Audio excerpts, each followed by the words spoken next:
नाशिकमध्ये गीते बंधूंच्या बंडखोरीनं high voltage drama रंगल्याचं पाहायला मिळालं. गणेश गीतेंनी माघार घेतली, मात्र गोकुळ गीतेंचा अर्ज मात्र कायम आहे. अखेरपर्यंत झुंजवत ठेवूनही गोकुळ गीतेंनी माघार घेतली नाही. शिवसेना उमेदवार नरेंद्र दराडे यांची यामुळे आता डोकेदुखी वाढणार आहे. नाशिकची निवडणूक बिनविरोध करण्यात महायुतीला अपयश आलं असून अपक्ष गोकुळ गीतेंनी उमेदवारी कायम ठेवल्यानं निवडणुकीमध्ये मोठी रंगत आलेली आहे. गोकुळ यांचे भाऊ गणेश गीते हे भाजपचे उमेदवार म्हणून रिंगणामध्ये होते.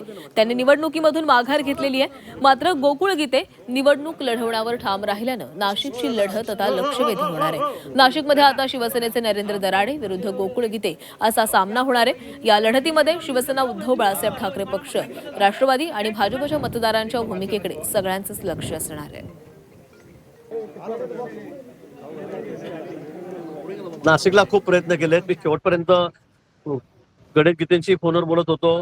गोकुळ गीतेंशी सकाळी दोनदा बोललो, त्यानंतर त्यांनी फोन स्विच ऑफ करून टाकला. त्यानंतर माझं त्यांचं बोलणं झालं नाही. मला वाटतं ठीक आहे, शेवटी तिथे आमचं खूप मोठं बहुमत आहे. 80% वर मतं ही आमची महायुतीची त्या ठिकाणी आहेत आणि त्यामुळे आमचा उमेदवार त्या ठिकाणी निवडून येणारच आहे. त्या बाबतीत कोणाच्याही मनामध्ये शंका नाही. भाऊ महाजनांच्या शब्दाला त्या ठिकाणी मान द्यायची माझी तयारी झाली होती, कारण त्यांनी त्या ठिकाणी मला काही गोष्टी सांगितल्या होत्या भविष्यातल्या पण पुनर्वसनाबद्दल गणेश गीते साहेबांच्या, आणि मला ते मान्य झाल्या होत्या. पण त्या ठिकाणी या निवडणुकीला दराडेंकडून त्यांच्या जे काही अश्लील शब्द किंवा त्यांचे जे वाह्य शब्द आले, त्यामुळे माझ्या भावना दुखावल्या गेल्या. माझ्या भावनांना त्या ठिकाणी ठेस पोचली आणि त्या ठिकाणी नंतर माझा निर्णय हा बदलला. त्या ठिकाणी आमदारांचे पुत्र कुणाल दराडे खाजगीत एका ज्येष्ठ नगरसेवकाशी नाशिकमधल्या बोलताना बोलले की गणेश गीते किंवा गोकुळ गीते कोणी असो त्यांच्या बापाला या ठिकाणी माघार देणे आहे. एवढं बाप काढण्यापेक्षा त्यांनी जर दराडे परिवारातील कोणी पण या ठिकाणी माझ्या घरापर्यंत आले असते, एक नम्र विनंती त्या ठिकाणी केली असती, तरी आमची माघार आणि आमचा पाठिंबा त्यांना नक्कीच भेटला असता.